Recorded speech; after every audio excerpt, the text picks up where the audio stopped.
ମାଲିନୀ କହିବେ ନାଇଁ ନାଇଁ ତୁ ଏବେ ସେମାନଙ୍କ ସହିତ କୌଣସି ଖରାପ ବ୍ୟବହାର କରିବୁନି ରୂପସା। ତାପରେ ଏମଏଲଏ କହିବେ କାହିଁକି ମହାପାତ୍ର ଫ୍ୟାମିଲି ପ୍ରତି ତମ ମନରେ ଏତେ ଦୟା କାହିଁକି ମାଲିନୀ? ତାପରେ ମାଲିନୀ କହିବେ ଦୟା ନୁହେଁ ଭୈରବ, ଏବେ ସେଠି ସବୁକିଛି ରୂପସା ହିସାବରେ ଚାଲିଛି, ତେଣୁ ସେଠି ଏବେ କୌଣସି ଡିଷ୍ଟର୍ବାନ୍ସ କ୍ରିଏଟ୍ କରି କିଛି କରିବା ଦରକାର ନାହିଁ। ରୂପସା ତୁ ପ୍ରଥମେ ସେଠିକି ଯାଇକି ତ ନିଜେ ବେଶ ଷ୍ଟ୍ରଙ୍ଗ କର। ପଲ୍ଲବୀ ସେଠୁ ଚାଲିଯିବ ଆଉ ଆନନ୍ଦ ମହାପାତ୍ର ସବୁଦିନ ପାଇଁ ପାରାଲାଇଜ୍ ହେଇକି ପଡ଼ି ରହିବ।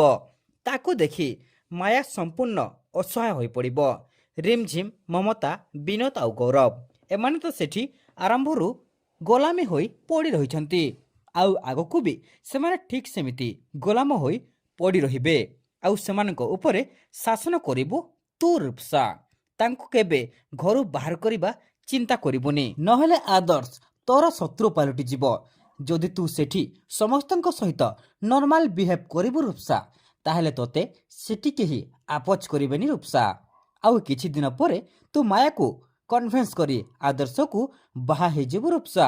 ଆଉ ସେତେବେଳେ ତୋ ପାଇଁ ଏ କାମ ସହଜ ହେବ। ତାପରେ ରୂପସା କହିବେ ତମେ ଠିକ୍ କହିଛ ମାମା, ଆଜିଠୁ ତାହେଲେ ମୁଁ ସେମାନଙ୍କ ପାଇଁ ଏକ୍ସଟ୍ରା ସୁଇଟ୍ ହେଇଯାଉଛି। ଏବେ ଆଦର୍ଶଙ୍କ ସର୍ଜରୀ ଆରମ୍ଭ ହୋଇଯିବଣି, ତେଣୁ ମୁଁ ଯାଉଛି, ଆଗ ମନ୍ଦିର ଯିବି, ତାପରେ ହସ୍ପିଟାଲ ଯିବି। ତ ଦର୍ଶକ ବନ୍ଧୁ, ରୂପସା କ'ଣ ତା ପ୍ଲାନ୍ରେ ସଫଳ ହେବ କି? ଆମକୁ କମେଣ୍ଟ ମାଧ୍ୟମରେ ନିଶ୍ଚିତ ଭାବେ ଜଣାନ୍ତୁ।